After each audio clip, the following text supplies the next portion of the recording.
For our Biztalk session this Thursday, I'd like to warmly welcome all of you here this evening. My name is Shireen and it is my pleasure to be your host for this evening. So this evening, we have a very exciting topic, and our esteemed speaker for today is none other than Ramesh Gopal, who is both a tech veteran with many years of experience in the IT industry. Now, today I am going to introduce to you Ramesh Gopal. Now, Ramesh is an investor.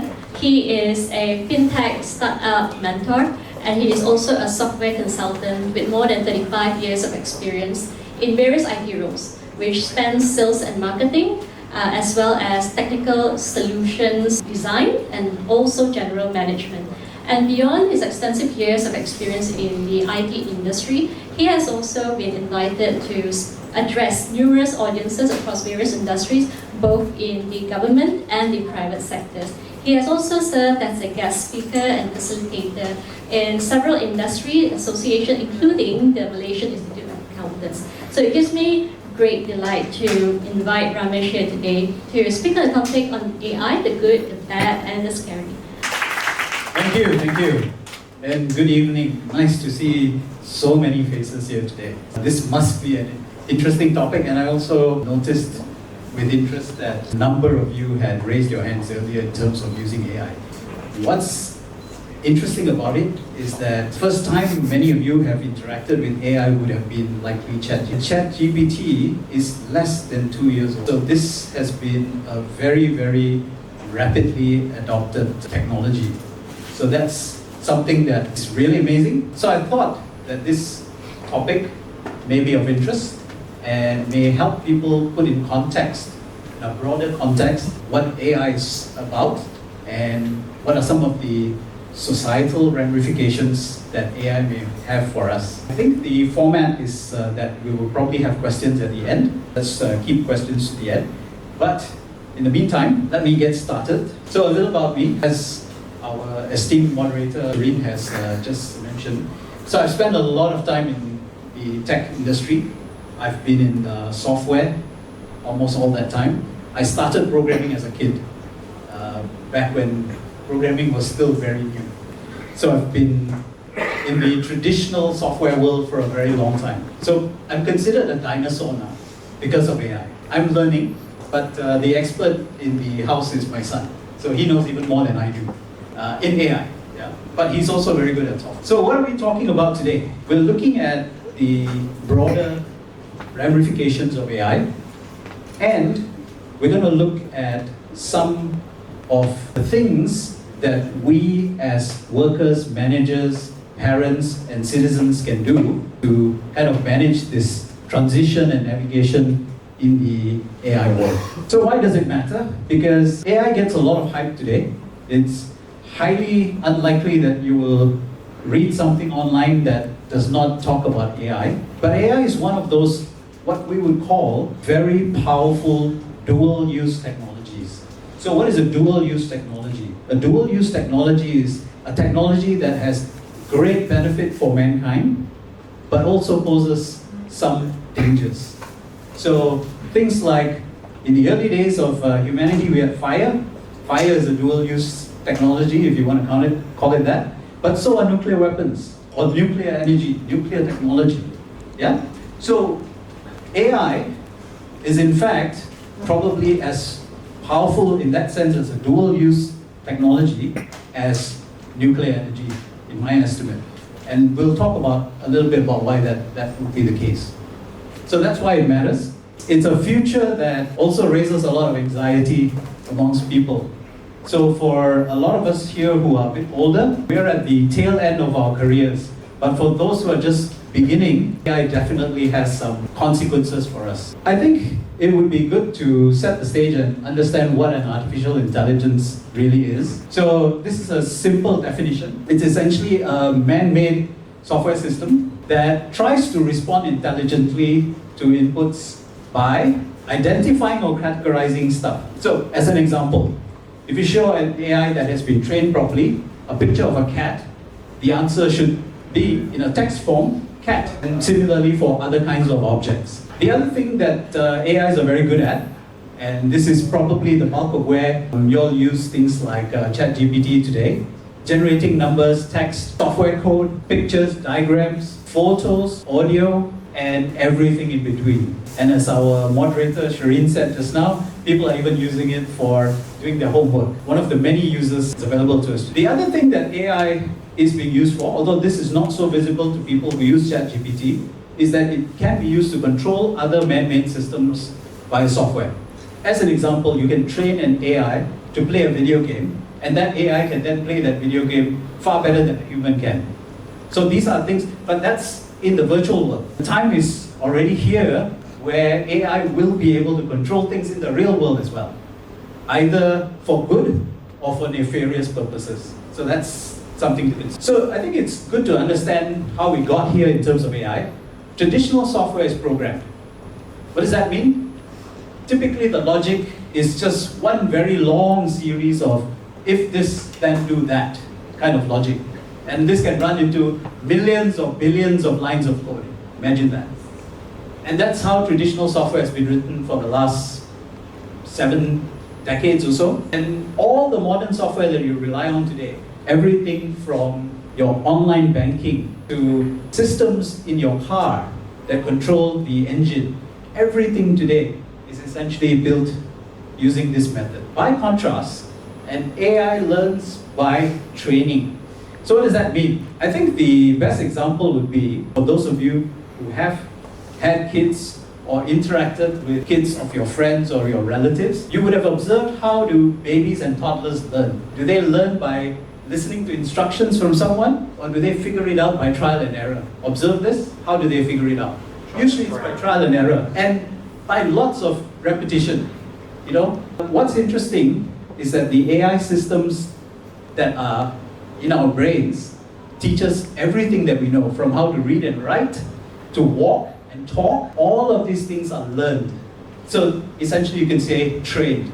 Trained by stimuli from our environment, and then after that, that translates to responses that we learn how to perform ourselves. So it mimics the way that humans learn. So this is how AI functions generally. But the real capability that we're seeing here today, this started, I would say, about a decade before ChatGPT came about, is essentially scale. What do I mean by scale?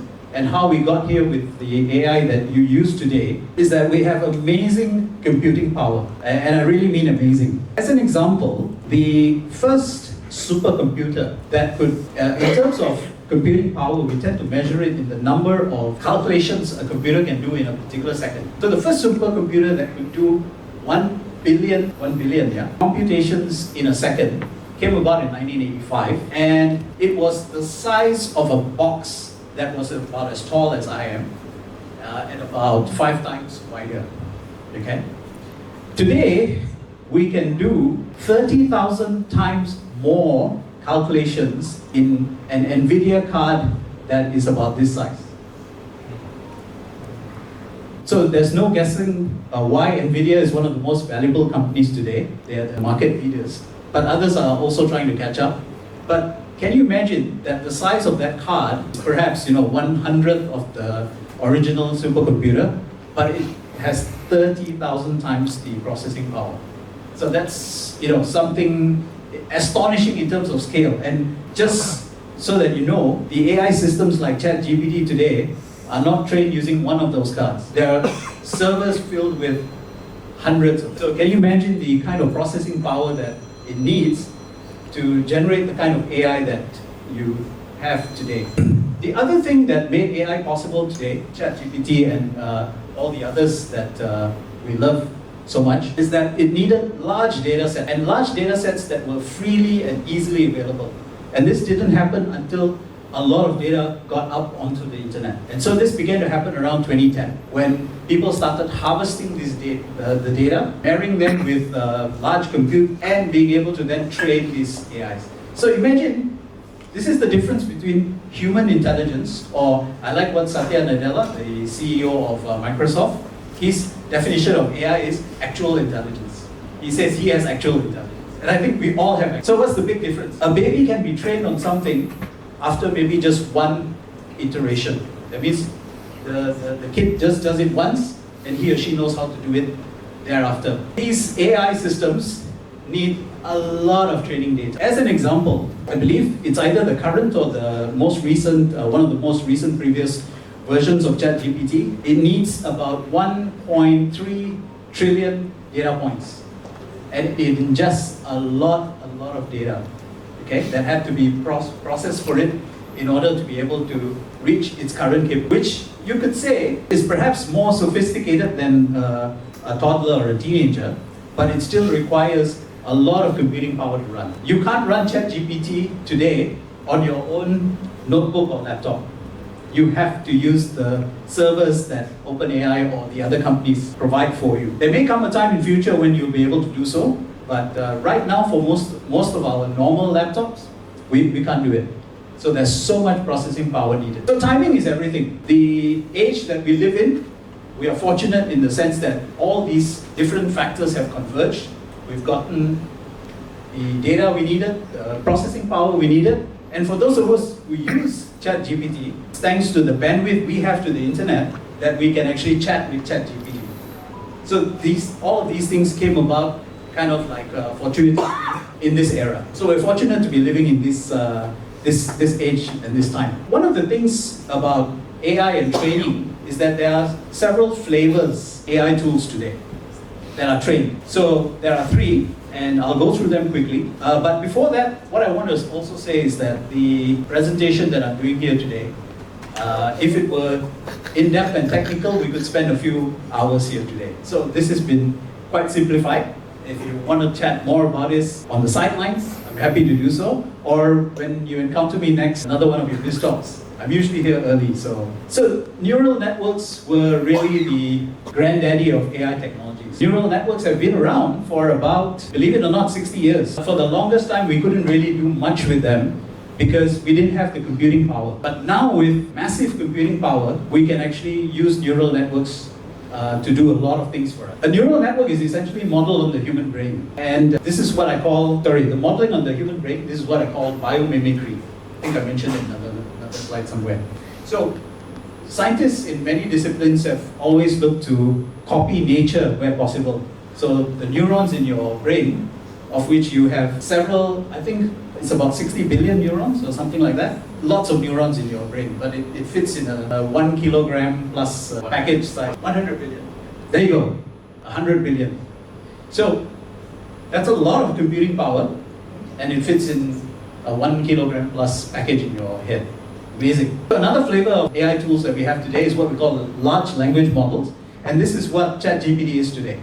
So ChatGPT basically is built along a large language model, and it's very powerful. It's probably one of the most powerful out there, and it's been trained on trillions of data points.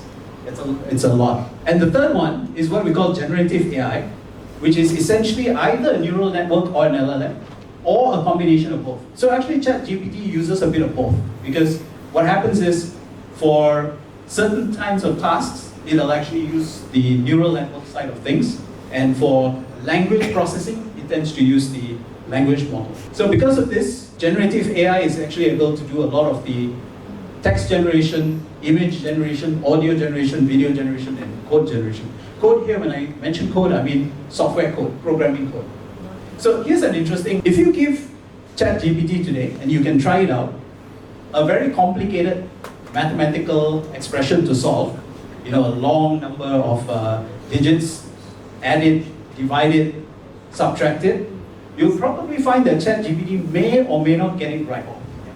But if you ask ChatGPT to generate computer code that will solve that problem, it will get it right. So it's very interesting. The large language model is able to understand what you want, but may not be able to give you the exact calculation if it had to do it itself. But if it called on a software, code, it can do it. And it usually will get it right. So let's talk about the title of the talk, the good, the bad, and the scary. Now, one of the things I really want to emphasize here, because it's not clear from my slides, is that I only have 1 slide or 2 slides on good. The rest are bad and scary. I don't want you to leave today's talk thinking that it's all bad. There are some bad things, yes, but it's generally a net positive, what we have today. But there are some things that we will have to face as humans in society in order to harness AI without killing ourselves. First, the one very good thing about the AI technologies, by the way, the three flavors that I talked about just now, when I refer to AI from now on, I'm talking about all three or any one of them. I'm just using it, a loose definition of all of them. So one of the amazing things that AI has done, given us the ability to tame some very, very, did I say very? Very difficult problems, okay? What are some of these problems? Natural language processing is one of them. Having a computer understand at least verbally what it is, or in text what it is you're trying to say, is a very, very difficult problem. Let me give you a simple example that comes from the world that I'm sometimes in. It's the world of investing and trading. So one of the things that a lot of smart people thought of many years ago, this is easily, the idea is easily 20 over years ago, is that, hey, if I could automatically gain access to a news feed, so a news feed will basically tell you war in Ukraine, hunger in this place or whatever, if I can automatically gain access to news feeds, I may be able to, and if I could process those news headlines, I may be able to profit from investing in the right thing at the right time by essentially interpreting whether those news pieces were positive, negative, from a sentiment standpoint, and what areas they impacted. So this is not a new technology, but the amount of work needed to solve that previously was horrendous. So natural language processing is really difficult. But with AI today, ChatGPT can give you that answer. So if you can imagine, and you don't have to do any specialized programming to get Chat. Whereas previously you need to write tons and tons of code, software code, just to be able to understand if a short paragraph of news was positive, neutral, or negative. Just that. It was something that stumped a lot of people for a while. There are lots of smart people around, so it's not the lack of trying or the lack of brain power. It's just that this is what, these problems that I'm talking about is what we sometimes call in science wicked problems. They're called wicked not because they're evil, they're called wicked because they are very difficult to solve. So climate change is a wicked problem, but let's not go there today. So another difficult problem is speech recognition. For as long as I've been in the industry, people have been trying to solve this problem of speech recognition. You speak into a microphone, the computer records what you're saying, and then tries to translate that into text. Another very difficult problem. But today, if you notice, if you go watch videos online, for example, you may even be able to see live streaming with live captioning. That's amazing. And the captioning is not too bad. You know, some minor errors, especially when the spelling is a bit ambiguous, but otherwise very, very good speech recognition capability. Again, something that, 20 years ago we would have thought would be magic today, but we are really creating magic today. Computer vision is the other one. So I mentioned just now the image of a cat and then spitting out the text that says cat. So this is getting better and better. Thanks, Norman. So this is not good. This is not good at all. In fact, this is insanely great. So this is the part about AI today that if you take away, I would say remember that this is truly, truly amazing stuff that we all take it for granted. Every generation that comes across technology will take it for granted, but it's amazing stuff. It was very difficult to get here, but it is amazing that. So more on the good. The practical applications of what we're looking at is very broad. I won't spend any time talking about them because you're all living the practical applications today. You're writing letters with it, you're doing homework assignments with it, all of these wonderful things. By the way, on the horizon, chatbots that will essentially be therapists for people. People are already starting to use chatbots that way. And soon, there may be even chatbots that people have love interest with. It's funny, right? But that's essentially what's on the horizon. Humans are very strange. So ChatGPT and its brethren can be useful assistants across language-related tasks. So if you're looking at language-related tasks, summarizing something, expanding something, transforming it from one language to another. This is where LLMs or the AI really shine. And the AI engines are getting more sophisticated by the day. In fact, the field is moving so fast now that even if you're in it, the number of research papers coming out every day is just impossible to keep up with. I know I have a tough time keeping up. And people are discovering new uses all the time. So this is really good. There are new uses on the horizon all the time. So I'm going to stop for a minute and I'm going to put something up, read it, and after that I'll go on to the next slide. But for those of you who are subject matter experts, when you read this, please don't share with your neighbors what this is about. I'm not sure if you can read it. Are you able to read it? Otherwise, I'll read it out to you. Don't worry too much about what was bad about that. Anyone want to volunteer an answer now? Anyone here? What's bad on the tech side or on the government side? No, what's bad about what was written on that slide? The answer from ChatGPT. Government always gets found. Okay, Rajan says the government always collects its money when it comes to taxes. Okay, that's fair, but what's really bad about that slide is this thing called hallucination. Let me explain what hallucination is. I asked ChatGPT to summarize Section 413A of the Malaysian Income Tax Act. I'm happy to report to you there is no such section. Section 413A does not exist at all. At least not when I recently checked. And I don't think the government has drafted that yet. So hallucination is one of the biggest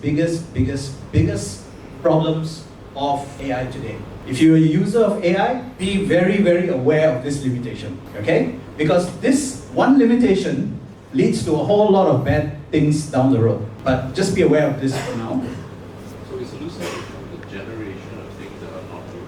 Yes. So basically the AI, hallucination is basically when the AI does not know how to tell you, no, I don't know the answer, and basically gives you an answer.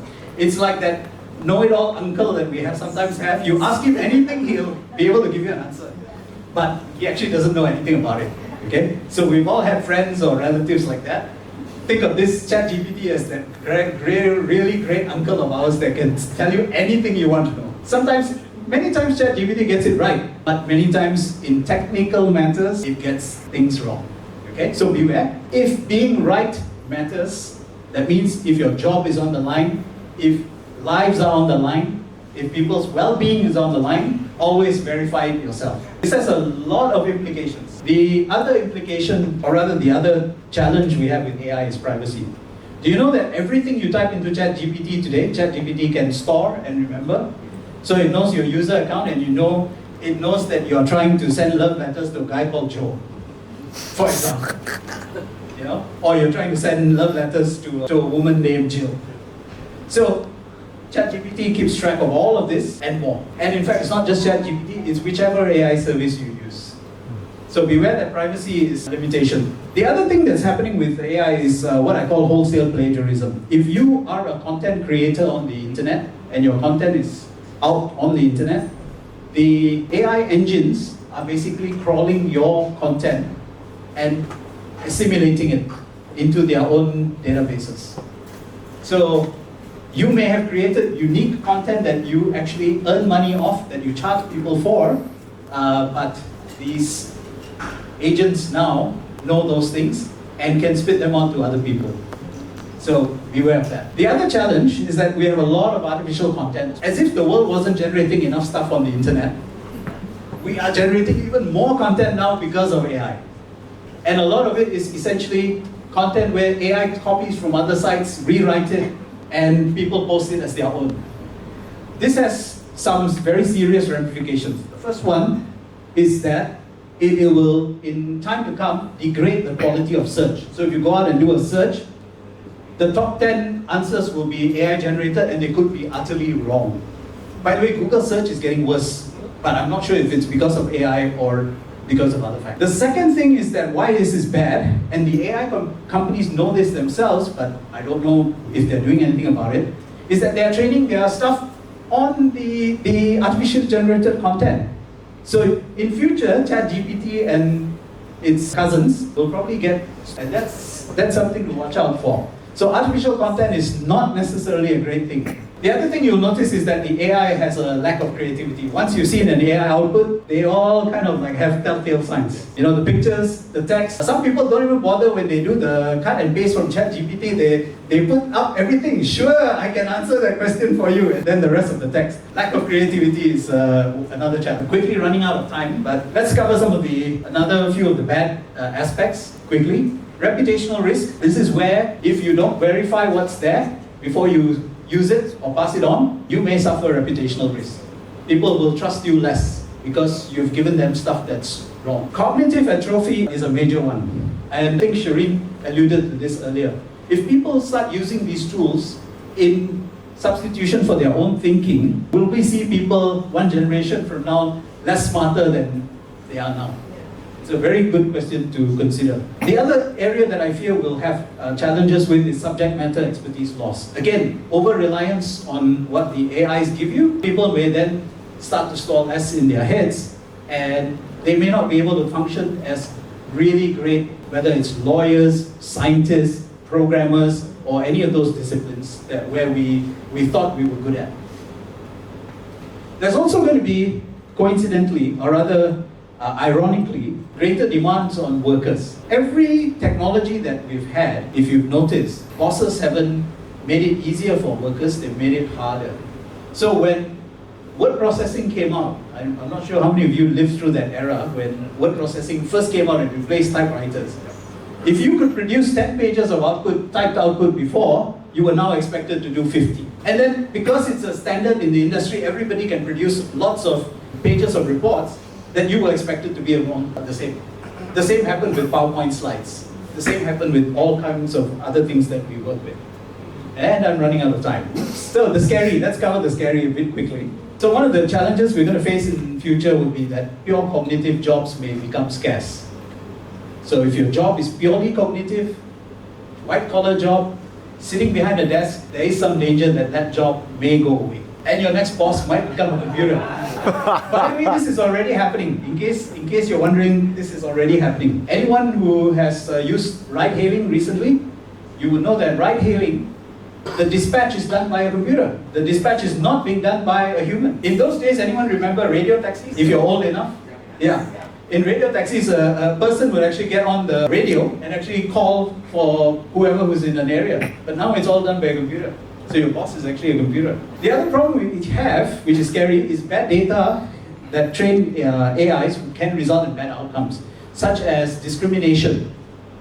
For example, if the AI is trained such that if someone is of a particular ethnic background or of a particular background, let's say a convict or whatever, the AI may choose to then automatically deny that application. Whether it's for scholarships, loans, places in institutions of higher learning, jobs even. A lot of jobs today are screened using automated means. AI will join that if they hasn't already. This one I'll talk about a bit later, loss of relationship and liberty. And also then I believe you'll have societal decay of systems and institutions. So this is a bit of a challenge as well. Because if we rely too much on AI, after a while people won't understand how to keep things going. A very good example of that is happening today, and it's in the real world.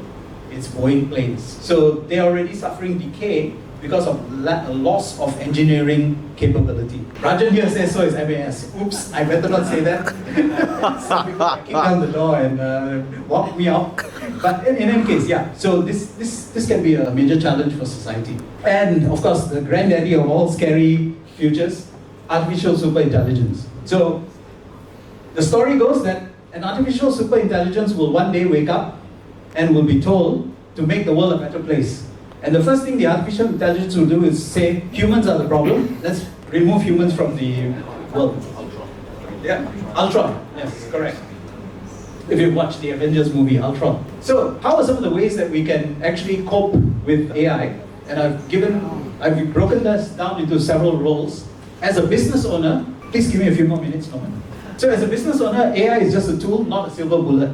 Everybody can get access to AI. You will still need to find your unique proposition for your company. And that's not found in AI. Don't fire half your employees, because obviously AI is not going to substitute for everything your employees can do today. And the other thing is beware of leaking confidential company information. When you put stuff on the open ChatGPT or other AI systems, you're essentially potentially leaking confidential company information. As a manager, don't push more work necessarily to your employees, expecting the AI to pick up the slack. You might find that it may not work. You should also use the tools yourself and learn the limitations. In fact, you must. If you're going to have your employees use the tools, please do so yourself. It's not difficult. Learn how to use them and see what the limitations are, and also what the benefits are. The other thing you should also do is, I'll stress this in many different ways, the same point but in many different ways. Verify your own work and that of your direct reports before sending them upstairs. Because again, reputational risk is there. As a worker, if you can't verify the output of an AI, please don't use it or please don't pass it on. Because again, reputational risk, and it could result in some very catastrophic consequences. Loss of money in the company, loss of life, those kinds of things. And try to become a real expert in your domain. Whatever your domain is, try to be a real human expert. Those we can't substitute with AI anytime soon. As a citizen, beware of fake AI-generated content, which can get you, and there's a lot of fake content today, that people can now fake at a personal or individual level. We can get you, first of all, outrage. So for example, if an election is coming and people want to get something viral, they can create a fake video, for example, of something that can get people very angry and then put it online. We've already had such things happen in ordinary media. Can you imagine what we can do with AI now? We can make very realistic video. And most people don't bother to check before acting. So outrage can lead to rash acts. Can get you scammed. One of the most common scams today using AI is for you to receive a call, essentially from a loved one saying, I've been kidnapped, please send money. So getting scammed using AI is already happening today. You don't have to wait for a future. And the other one is, you can create fake output from AIs that get you accused of things that you never said or did. This is what I meant earlier about loss of relationships and liberty. Loss of relationships, let's say someone wants to say that previously they used to gossip, but now we can produce audio. Hey, yeah, actually, Jane actually said that, see, you can hear, this is what she said, for example. And that can destroy relationships. Or they can even frame you for crimes. Make you put a video of you saying something. In Malaysia, of course, it's very easy to go to jail for saying seditious things.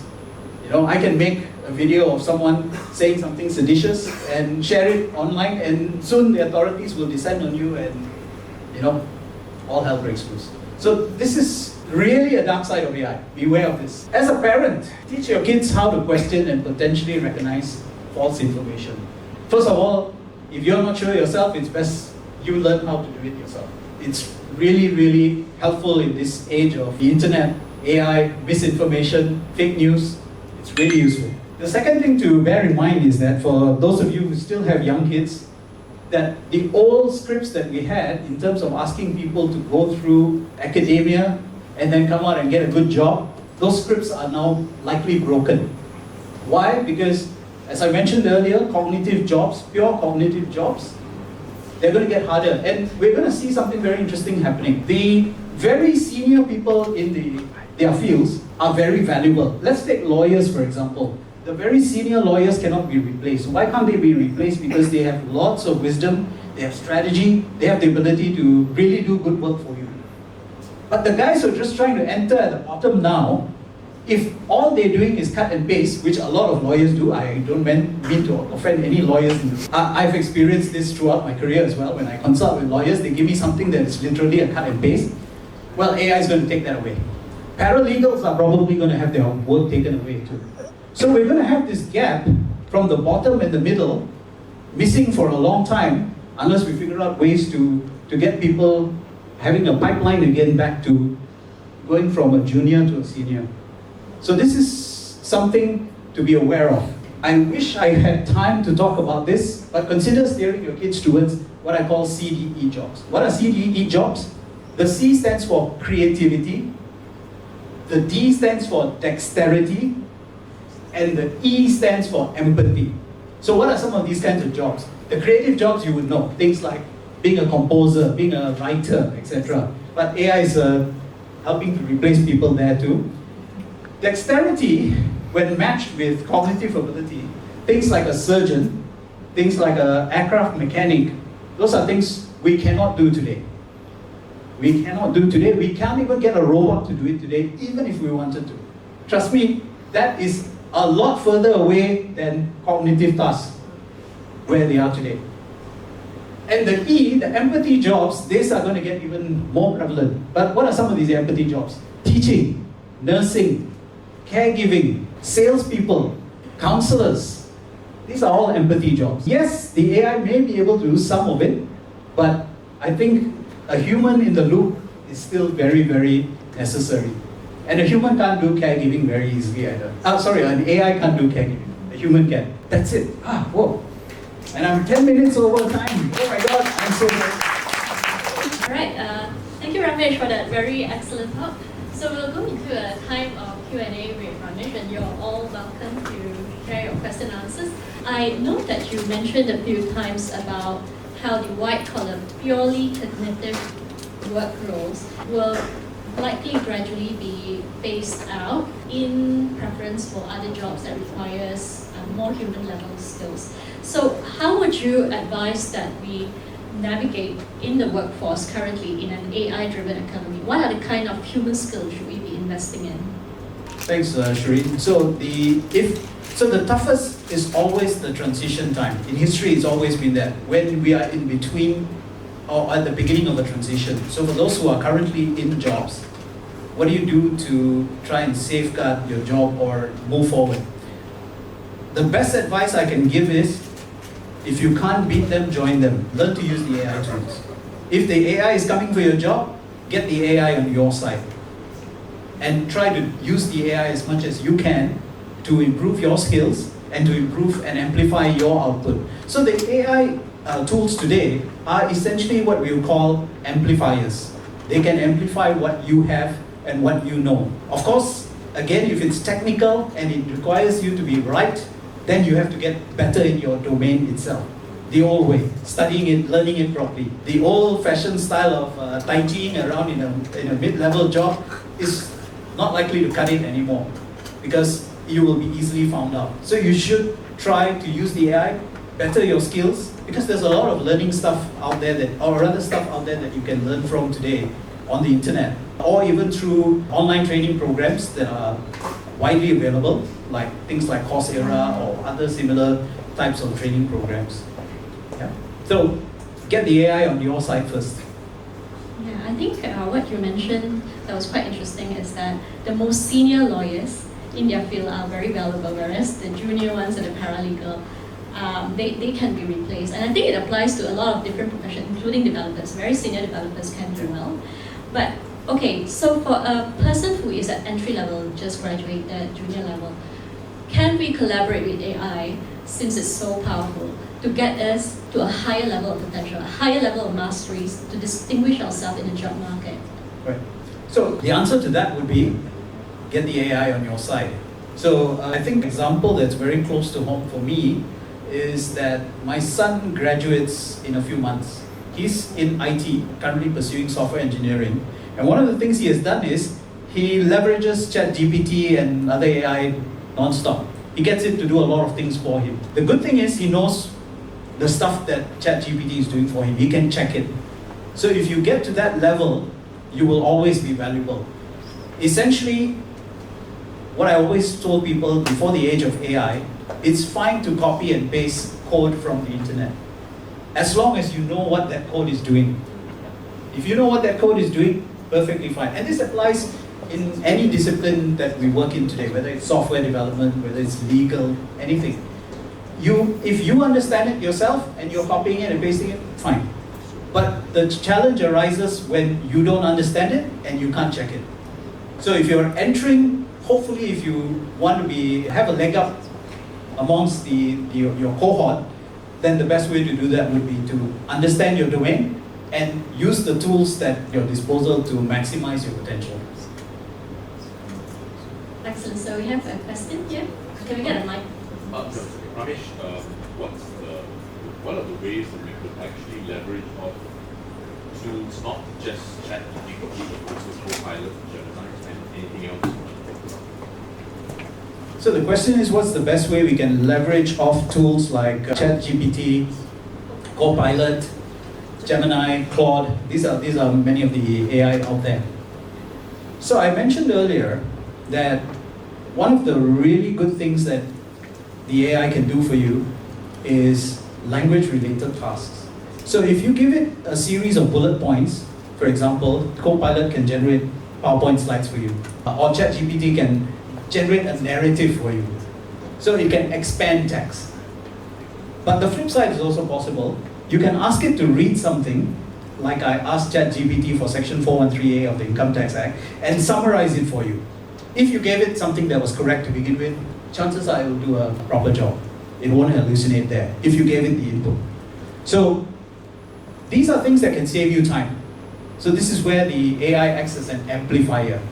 So menial tasks that you had to do before and would take up your time, or you'd have to delegate and get an assistant to do it for you. Many of those, if you learn how to use the AI today, it can actually offload many of these things for you. You'd still have to check your work, but it's still a lot faster than having to create all of these things yourself.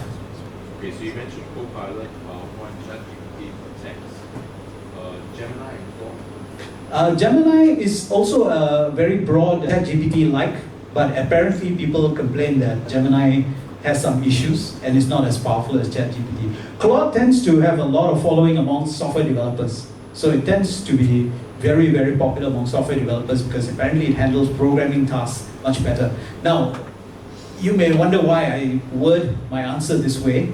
I don't use Claude or ChatGPT in my programming. I've come up the old way where I'm very capable, and if I think I need to do something, I know how to do it myself. So I don't need to reach for the tool to do it for me. But this is what I understand from other software developers who are exploiting it today. Yeah. Any other questions? Thank you. Any other questions? I like what you said, exploit it. Exploit it to your benefit. Anyone else? Okay, Eugene. Hi sir, my name is Eugene. So is it true that an AI rests on each of our smartphones and it's like learning about us every night, you know? Every time we like, hey Siri, you guide me to this, so Siri remembers it. And even Google Assistant, like when we ordered Google Assistant to do something, it will actually remember all of those things. That's a very good question. Apple, Android, and many other firms that offer us networked applications have been spying on us for a long time. When I say spying on us, I don't mean it in a nefarious sense, but basically anything you feed into it, it feeds back to its global servers somewhere, accumulates it all, and it figures out what to do with it later. Now, in terms of actually an AI running on your phone, that's more recent. So people like Apple have just come up with inference on the phone, etc. That's beginning to catch on, and I think we'll have more what we call inference running on the phone soon. But the training of AI still likely won't happen on your phone or your laptop unless you have a very, very powerful PC on your desktop, because the training requires a lot more resources. But inference, that is where when we have created the training model and we are trying to use that model to answer questions, that could potentially run on your phone.